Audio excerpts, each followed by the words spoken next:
จะบอกให้รู้ว่าฉันเคยรักใครมาก่อนจะบอกให้รู้ว่าฉันเคยนอนกอดกับใครจะบอกให้รู้ว่าฉันเคยคิดถึงใครโว้โวจะบอกให้รู้ว่าฉันเคยกอดใครมาแล้วจะบอกให้รู้ว่าฉันเคยจูบใครมาก่อนจะบอกให้รู้ว่าฉันเคยโอ้โอ้โอ้โว้โอ้ผิดมากไหมที่ฉันไม่ได้เก็บไว้ให้เธอใช้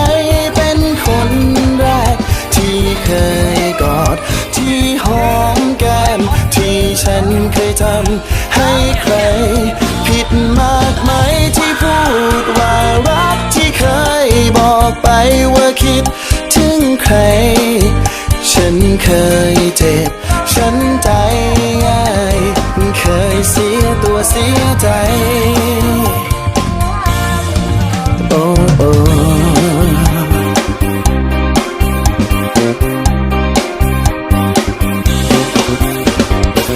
จะบอกให้รู้ว่าฉันเคยรักใครมาก่อนจะบอกให้รู้ว่าฉันเคยนอนกอดกับใครจะบอกให้รู้ว่าฉันเคย